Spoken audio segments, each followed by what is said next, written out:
The stars looked different from the bridge of the exploration ship, Endeavour. Admiral Sarah Chun stood at the large window, watching the blue light of hyperspace fade away as they dropped back into normal space. Another new star system waited for them to explore. "We made it, Admiral," said her navigator, Lieutenant Park. "The Kepler 442 system. 3 planets that might support life." Sarah nodded and walked to her command chair. She had been leading deep space missions for 15 years now. The Terran Federation always chose her for the dangerous jobs, the ones that took ships far from home, into unknown space where anything could happen. The Endeavour was not a warship. It carried scientists, diplomats, and engineers. They had some weapons, but only enough to defend themselves from pirates or dangerous animals. The Federation believed in peaceful exploration. They made friends with alien races, not enemies. "Start the scans," Sarah ordered. "I want to know everything about this system before we get close to those planets." Dr. Elena Vasquez looked up from her science station. She was the ship's chief scientist, a woman who loved discovering new forms of life. "The planets look perfect, Admiral. 2 of them have water and breathable air. The third one is mostly ice, but it has minerals we need." Sarah smiled. This was why she loved her job. Every new system could hold wonders that no human had ever seen before. In the past 100 years, humans had spread to dozens of star systems. They built colonies, trading posts, and research stations. They worked with alien friends to share technology and knowledge. Not everyone in the galaxy liked humans, though. The older alien races thought humans were too young, too emotional, and too weak. They saw human kindness as a flaw. They watched human expansion with worried eyes. Captain Michael Torres joined them on the bridge. He was Sarah's second in command, a former war hero who now preferred making peace to fighting battles. "The long-range sensors show something interesting," he said. "There are old structures on the second planet. Ruins of some kind." "Alien ruins?" Sarah asked. "Maybe, or maybe they belong to a race that died out long ago. We should investigate, but carefully." Sarah agreed. First contact with new species always required caution. The Federation had strict rules about approaching alien civilizations. They had to prove they came in peace before they could land on inhabited worlds. The Endeavour moved deeper into the system. The crew worked quietly at their stations, running scans and taking measurements. Everything seemed normal. The planets were beautiful, with blue oceans and green continents. The third planet sparkled with ice and snow. Dr. Vasquez got more excited as her instruments gathered data. "This is amazing. The second planet has complex life forms. Plants, animals, maybe even intelligent creatures. And the mineral wealth on the ice planet could supply our colonies for decades." "Any signs of current civilization?" Sarah asked. "No radio signals. No artificial lights on the night side of the planets. If there are intelligent beings here, they don't use advanced technology." This was good news. The Federation could establish research stations and mining operations without disturbing native species. They would study any life they found and protect it according to their laws. But Sarah felt uneasy. Her instincts, developed over years of dangerous missions, told her something was wrong. The system was too perfect, too convenient. In her experience, when things seemed too good to be true, they usually were. "Keep scanning," she ordered. "I want to know about every asteroid, every comet, every piece of space dust in the system." The crew worked through their shift. They found more good news with each scan. The planets had everything humans needed: water, breathable air, useful minerals, and fertile soil for growing crops. The Federation could build a major colony here. As the ship's night cycle began, most of the crew went to their quarters to rest. Sarah stayed on the bridge with a skeleton crew. She could not shake the feeling that they were being watched. Lieutenant Park was monitoring the communications array when he suddenly looked up. "Admiral, I'm picking up something strange. Very faint energy readings from the outer edge of the system." "What kind of energy?" "Unknown. It's not like anything in our databases." "Should I wake Dr. Vasquez?" Sarah thought for a moment. "Not yet. Keep monitoring. If it gets stronger or moves closer, alert me immediately." The night passed quietly. When the day shift returned, the energy readings had disappeared. Dr. Vasquez ran a full analysis of the sensor logs, but found nothing that explained them. "Could be natural phenomena," she said. "Some stars produce unusual energy patterns, or maybe it was just sensor noise." But Sarah remained worried. She ordered the ship to move carefully through the system, taking detailed scans of everything they found. The ruins on the second planet turned out to be very old, built by a race that had vanished thousands of years ago. They were peaceful, Dr. Vasquez reported after studying the ruins with remote probes. The buildings show no signs of warfare. They probably died from disease or natural disaster. The discovery made Sarah sad. So many intelligent species had risen and fallen in the galaxy. Humans were lucky to have survived their early wars and learned to work together. Now they explored the stars in peace, hoping to avoid the fate of the builders of these ancient cities. For 3 days, the Endeavor explored the system. They found everything they needed to recommend it for colonization. The planets were rich, beautiful, and apparently empty of current, intelligent life. The Federation would be very pleased with this discovery. On the 4th day, as they prepared to leave for home, Lieutenant Park's instruments detected something new. "Admiral," he called out, his voice tight with fear. "Ships approaching. Big ones. They just appeared on our sensors like they uncloaked or something." Sarah ran to the tactical display. 6 massive vessels were moving toward them from the edge of the system. They were unlike any ships in human databases, crystalline in structure, beautiful but deadly looking. "Red alert," Sarah ordered. "All hands to battle stations. Send a message to Earth immediately. Tell them we've made contact with an unknown species." The alien ships continued approaching. Their crystal hulls reflected the system's star, creating rainbow patterns that would have been beautiful under other circumstances. "Incoming transmission," reported the communications officer.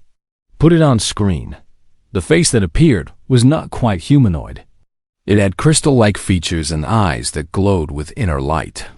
When it spoke, its voice was cold and mechanical. "Human vessel. You have entered Zephyrian space without permission. Prepare to be boarded." Sarah stood straight and activated the reply channel. "This is Admiral Sarah Chun of the Terran Federation ship Endeavor. We come in peace and claim this system in the name of humanity under galactic law. We're willing to discuss territorial boundaries." The alien's expression did not change. "There will be no discussion. You will surrender your vessel and submit to Zephyrian authority." Sarah looked at her crew. They were ready to fight if necessary, but the Endeavor was no match for 6 warships. "We request a diplomatic meeting to resolve this peacefully." For a long moment, the alien said nothing.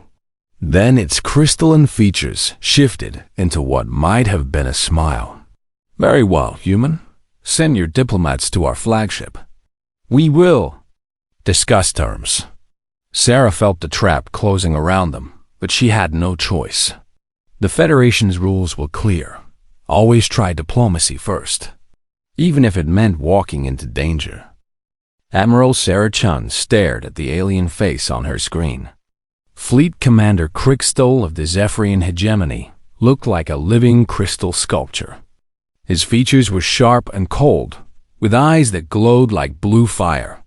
Behind him, she could see other Zephyrians moving around what appeared to be a massive bridge. "We will send 3 representatives," Sarah said carefully. "Dr. Elena Vasquez, our chief scientist.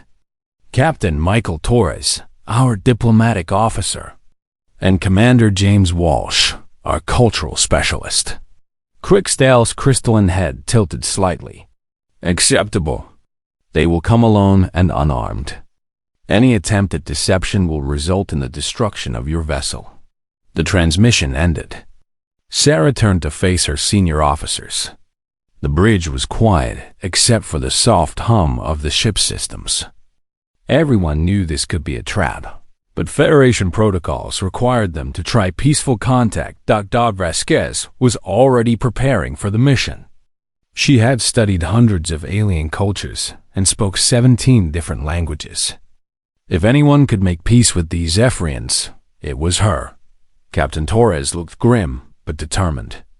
He had fought in the border wars 20 years ago, back when humans still settled disputes with violence.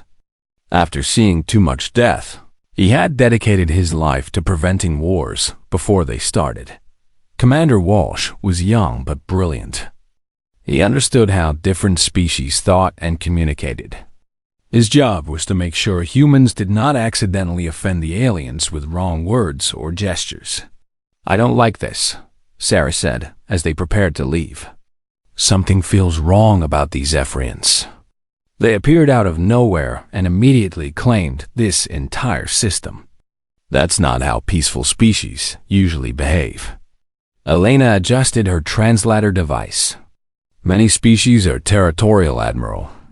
Maybe they just want to establish boundaries. Once they understand we're willing to share space, they might become friendlier." Michael checked his diplomatic credentials one more time.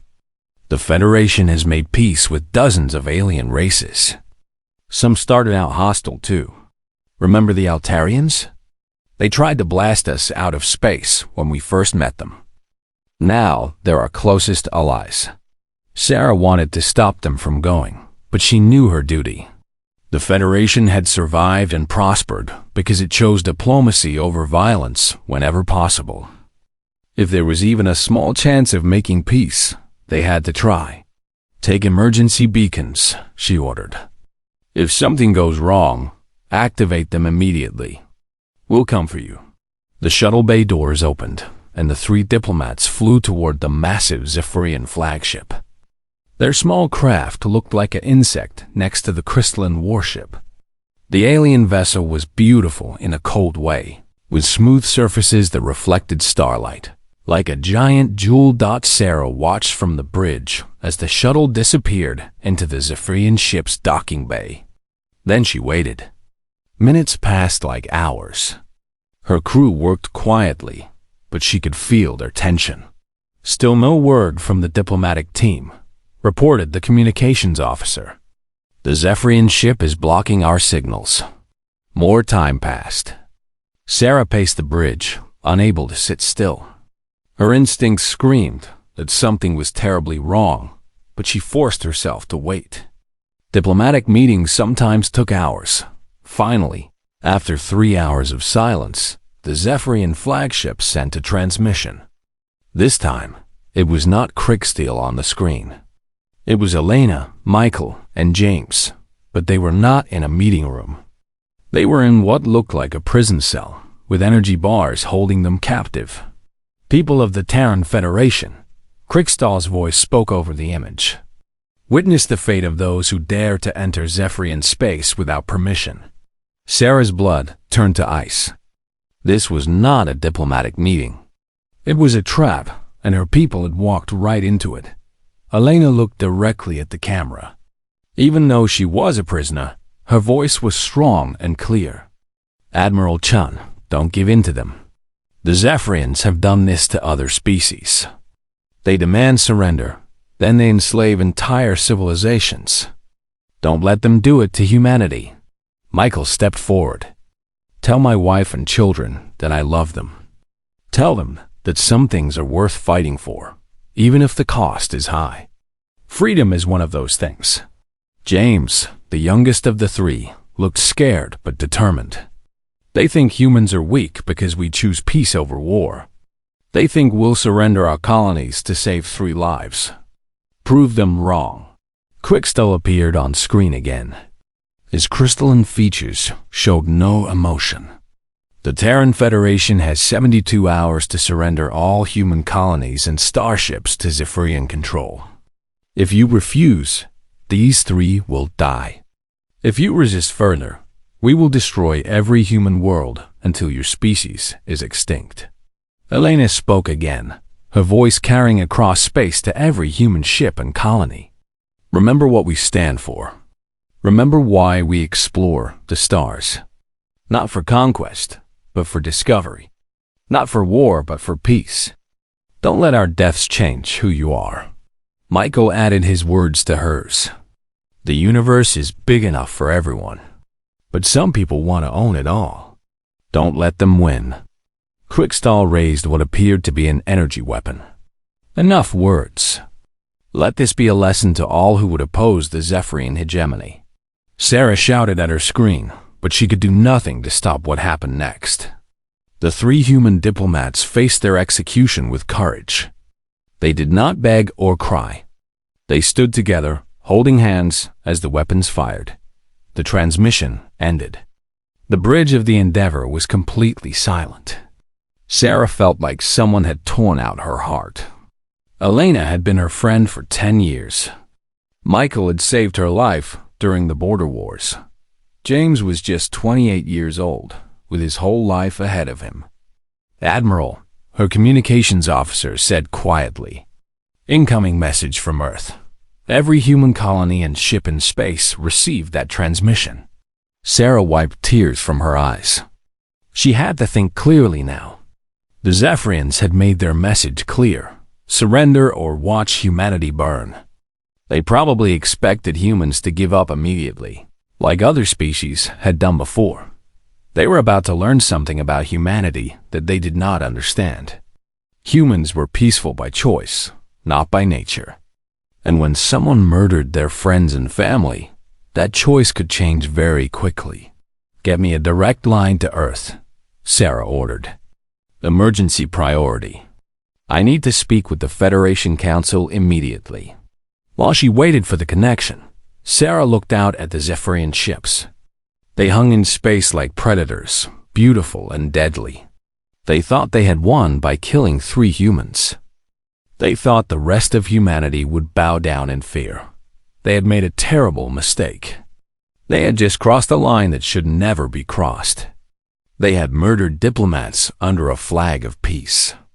They had threatened to exterminate an entire species.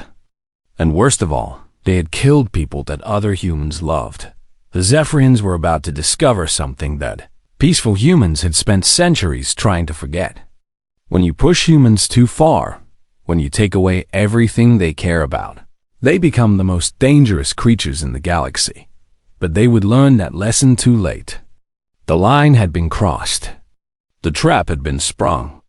And now, for the first time in over a century, humanity was going to war.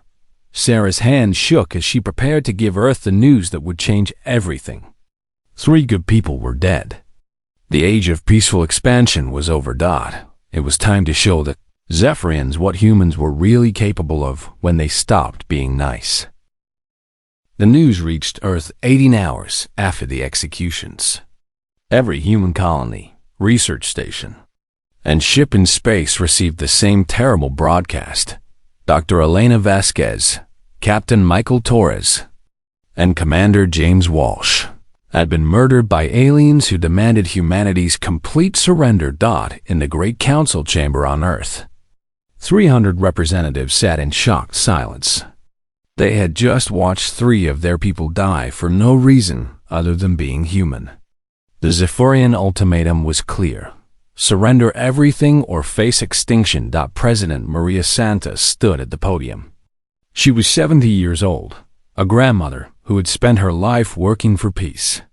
But as she looked at the faces around her, she saw something that had been absent from human politics for generations.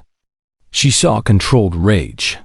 "The chair recognizes the representative from Mars colony," she said. Senator Jackson Webb stood up. His voice was steady, but his hands were shaking. "My daughter served with Captain Torres on his last mission. He saved her life when their ship lost power in deep space. He was a good man who chose peace over war. and they murdered him like an animal. Webb paused, looking around the chamber. The Zephyrians think we're weak because we choose diplomacy first. They think we'll give up our homes and our freedom to save lives. They're about to learn they were wrong. Representative after representative stood to speak. Each one had a story about Elena, Michael, or James. Each one expressed the same cold anger that was spreading through human space like wildfire. Dr. Sarah Kim from the Science Ministry was next. Elena Vasquez was my teacher 20 years ago. She taught me that every life in the universe was precious, that science should serve peace, not war. But she also taught me that some things are worth fighting for. Freedom is one of them. The debate that followed was unlike anything in Federation history. No one argued for surrender. No one suggested negotiation. The only question was how quickly they could mobilize for war, defense. Minister General Patricia Cross presented the military situation. We have been a peaceful federation for over a century. Our ships carry light weapons for self-defense. Our armies are small police forces. Against the Zephyrian hegemony's war machine, we are outgunned and outnumbered. She paused, letting that sink in. But we have advantages they don't know about. Our industrial capacity is enormous. We can build ships faster than any other species in the galaxy. Our population is young and motivated. And we have something no conquered species has ever had when facing the Zephyrians. What's that? Asked Senator Webb. We have a reason to fight that goes beyond survival. They didn't just threaten us. They murdered our people under a flag of peace. Every human in the galaxy is now personally angry at the Zephyrians. President Santos called for the vote. The motion was simple. Declare war on the Zephyrian hegemony and authorize all necessary measures for total victory. The vote was unanimous. 300 votes for war, 0 against, 0 abstentions. In 500 years of human democracy, nothing like it had ever happened. Within hours, the declaration reached every human world. The response was immediate and overwhelming. On Mars, the massive shipyards that built cargo vessels began retooling for warships. Engineers worked around the clock, modifying construction robots and manufacturing systems. The Red Planet's millions of workers volunteered for double shifts without being asked. On Luna, the military academies received more volunteers in one day than they usually got in a year. Young people who had planned careers in science, art, and exploration lined up to become soldiers. The recruitment centers ran out of application forms in the asteroid belt. Mining operations shifted to military materials. Civilian freighters began carrying weapons and armor instead of consumer goods. Rough miners and transport pilots volunteered their ships for military service. Even the most peaceful human colonies contributed to the war effort. Agricultural worlds increased food production to feed the growing military. Research stations began developing new weapons and ship designs.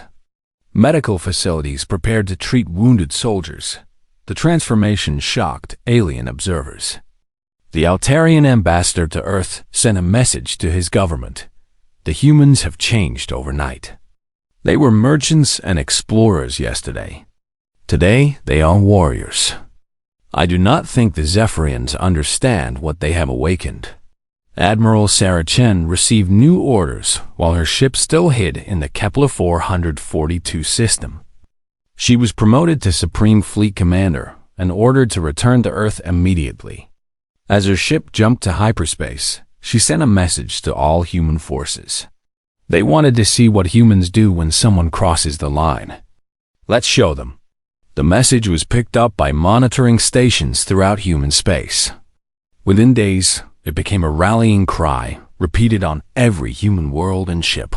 On Earth, massive factories that had spent decades building peaceful technologies switched to military production. Fusion plants that powered cities began making fuel for warships. Computer networks that managed trade and communication became tools for military planning.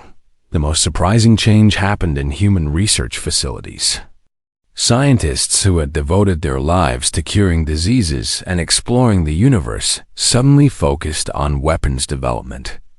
Dr. Chen Li, who had spent 20 years creating medical nanobots, began designing military versions that could disable enemy equipment. Professor Amanda Foster, a physicist who studied black holes, started working on new propulsion systems for warships. Her team's breakthrough came when they realized they could use gravitational manipulation not just for faster travel, but for weapons that could tear apart enemy ships. The Zephyrians intercepted human communications and were puzzled by what they heard. Human military officers talked about taking the gloves off and referred to something called the Geneva Convention as being more like guidelines now.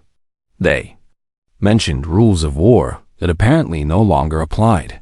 Crixt studied the intelligence reports with growing confusion. What are these Geneva Conventions? He asked his intelligence chief. Unknown, fleet commander. Our databases show they were agreements between human nations about limiting warfare. They appear to have abandoned these restrictions. Limiting warfare? What species limits how they fight? Humans did, sir. For over 2 centuries, they have followed rules about treating prisoners, protecting civilians, and avoiding certain weapons. It appears they no longer consider these rules binding. Crickstyle felt something he had never experienced before: uncertainty. His species had conquered dozens of others by demonstrating superior force. The conquered races always surrendered quickly to save lives. But humans seem to respond to threats by becoming more dangerous, not less. How long until our main fleet arrives?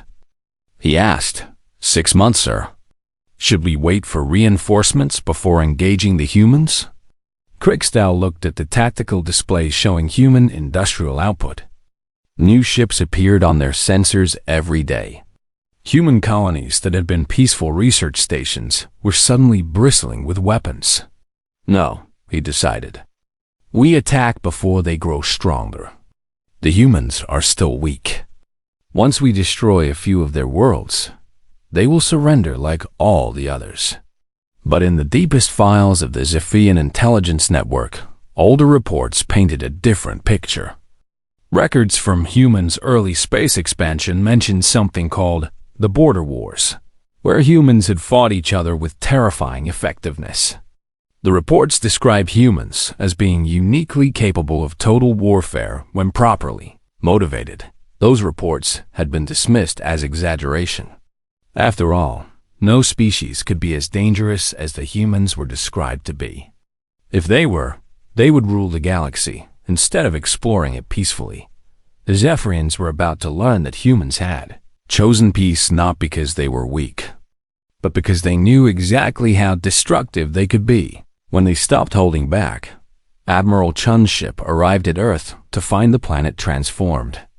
Orbital shipyards stretched across space like metal cities. The moon's surface was covered with new military installations. Mars glowed with the light of continuous industrial activity. She was summoned immediately to Federation headquarters. As she walked through the corridors, she saw something that made her smile grimly.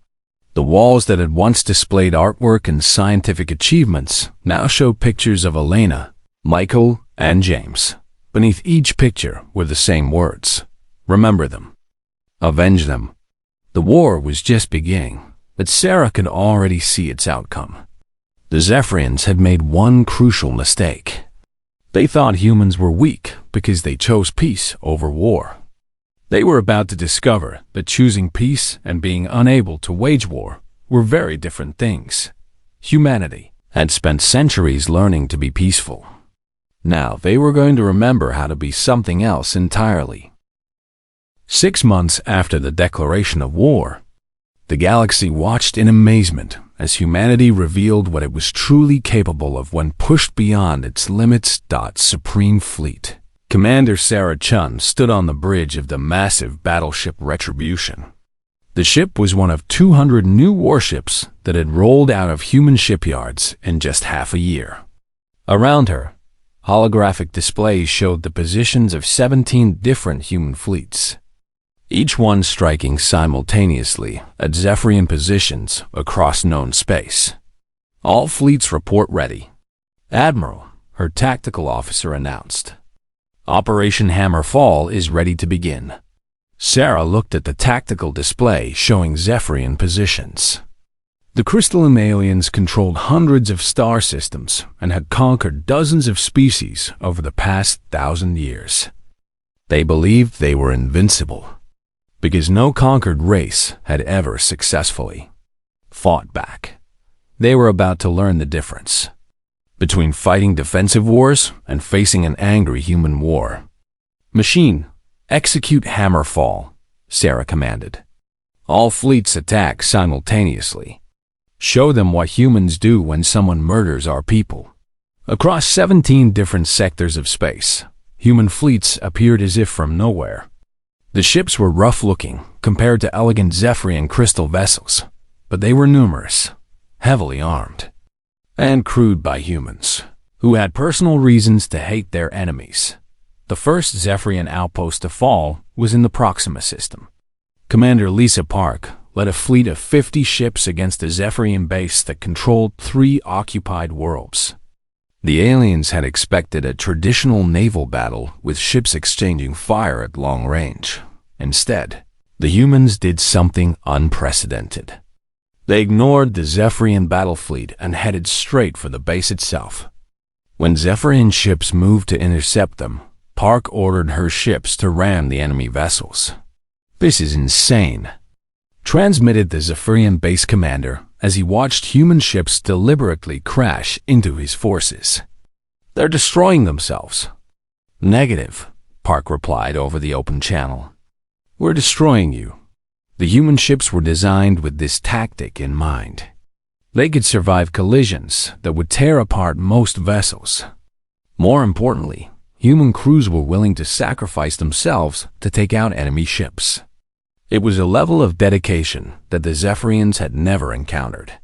Within hours, the Proxima system was under human control. The 3 occupied worlds were free, their populations liberated from Zephyrian rule. But the victory came at a cost. 20 human ships and their crews were dead. Similar scenes played out across Zephyrian space. In the Vega sector, Commander Johnson's fleet used converted mining ships to bombard Zephyrian positions with asteroids, accelerated to near-light speed. In the Centauri region, human marines boarded Zephyrian ships and fought with primitive projectile weapons when their energy weapons failed. The most shocking attack came at the Zephyrian breeding world of Crystara. This was a sacred planet where young Zephyrians grew in crystal nurseries for hundreds of years. No species had ever attacked a breeding world. It was considered unthinkably barbaric. Admiral Janet Rodriguez led the assault with a fleet of 70 ships. When the Zephyrian defenders demanded to know why humans would attack defenseless young, Rodriguez's reply became legendary throughout the galaxy. "You executed diplomats under a flag of peace. You threatened to exterminate our children. Now you get to learn what it feels like to fear for yours." The bombardment of Crystara lasted only 3 hours, but it sent shockwaves through Zephyrian society. The crystal beings suddenly realized they were fighting an enemy that would not follow their rules of warfare. Fleet Admiral Zethmer, Supreme Commander of all Zephyrian forces, called an emergency meeting of his War Council. The ancient crystalline being had conquered more species than any other Zephyrian in history. He had never faced an enemy like humanity. "Report," he ordered his intelligence chief. "The humans have taken 47 of our outposts in the past month. Their tactics are unlike anything in our databases.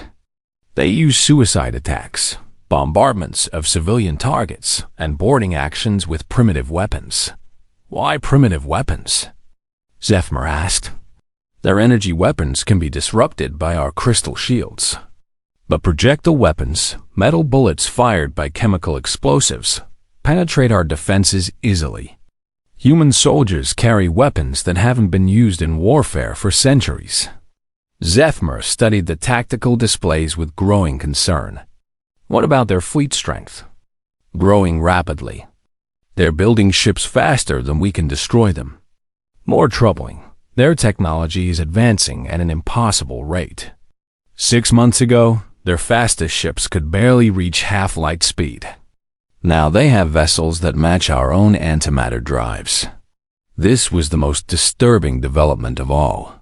Human scientists had somehow compressed decades of research into months of desperate development. Dr. Amanda Foster's gravitational manipulation drive had been perfected and installed on every new ship. Professor Chen Li's military nanobots were disabling Zephyrian equipment from the inside. How is this possible? Zethmer demanded.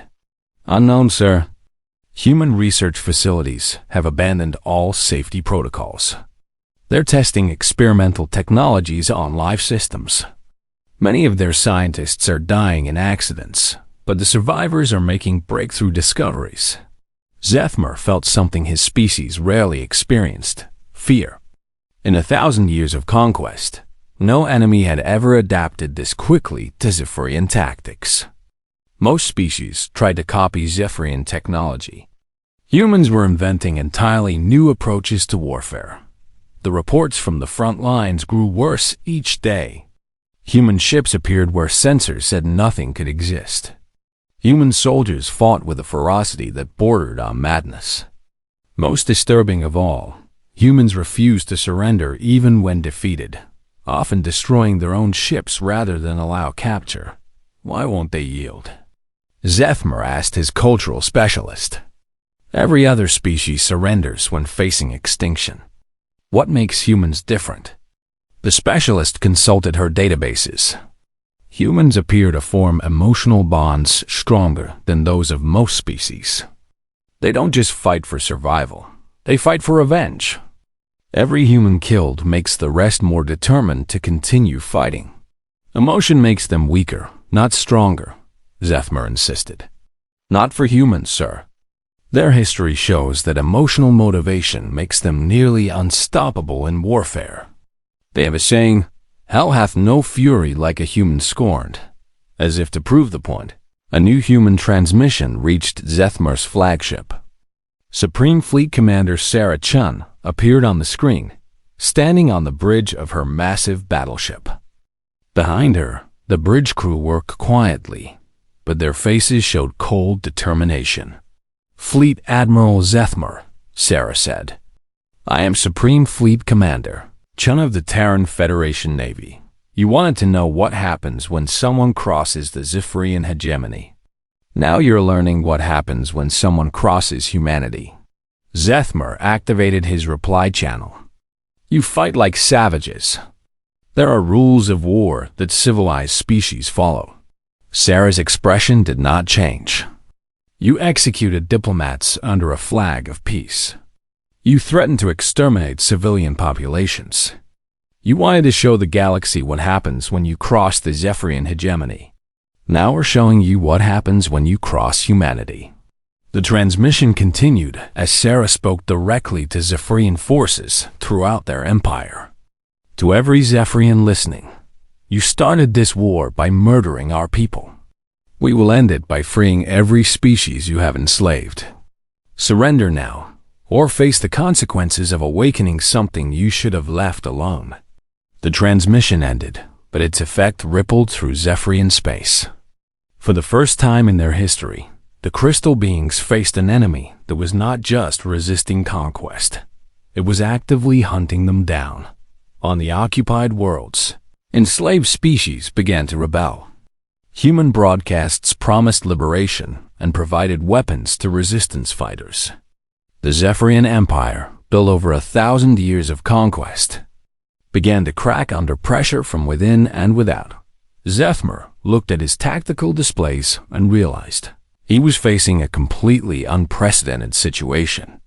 The humans were not just fighting a defensive war. They were waging a campaign of extermination against his entire species. "Sir," his aide reported, Intercepted human communications mentioned something called total war. They appeared to have abandoned all restrictions on their military forces. Zethmar's crystalline features reflected his growing fear. He had awakened something terrible, and now he had to find a way to stop it before it destroyed everything his people had built. But deep down, he suspected it was already too late. The humans had tasted victory, and they seemed to enjoy the flavor. 2 years after the execution of 3 human diplomats, the Zephyrian hegemony was dying. Supreme Fleet Commander Sarah Chun stood on the observation deck of her flagship as it orbited the last Zephyrian stronghold. Below them, the crystal cities of Zeph Prime burned under human bombardment. The planet that had ruled an empire for 1,000 years was about to fall. Sarah's fleet now numbered 10,000 ships. The massive armada stretched across space like a metal constellation, each vessel crewed by humans who had lost friends, family, or colleagues to Zephyrian aggression. They had come here for one purpose: to end the war that the Zephyrians had started. Admiral, her communications officer, reported. Incoming transmission from the surface. It's Fleet Admiral Zethmar. Sarah nodded. She had been expecting this call. Put him through. The holographic display showed the ancient Zephyrian commander in what appeared to be a damaged bunker. His crystalline features were cracked, and his glowing eyes had dimmed. Behind him, other Zephyrians worked frantically at damaged control stations. "Commander Chun," Zethmar said. His voice was no longer cold and commanding. It sounded tired and defeated. "I wish to discuss surrender terms." Sarah looked at him without emotion. Unconditional surrender. Complete submission to human authority. Immediate release of all enslaved populations. Those are the only terms available. You cannot be serious. My people have ruled this galaxy for millennia. We are an ancient and proud race. Your people murdered diplomats under a flag of peace. Your people threatened to exterminate an entire species. Your people chose to start this war. Sarah's voice remained calm, but every human watching could hear the steel beneath it. Now you get to live with the consequences. Zethmar's image flickered as another human bomb exploded somewhere near his bunker. This is genocide. You have become the very monsters you claimed to fight against. Sarah considered his words. In the past 2 years, humanity had transformed from peaceful explorers into the galaxy's most feared military force. Human fleets had swept through Zephyrian space like a plague, destroying everything that resisted them. Entire star systems lay in ruins. "You're right," Sarah said finally. "We have become monsters.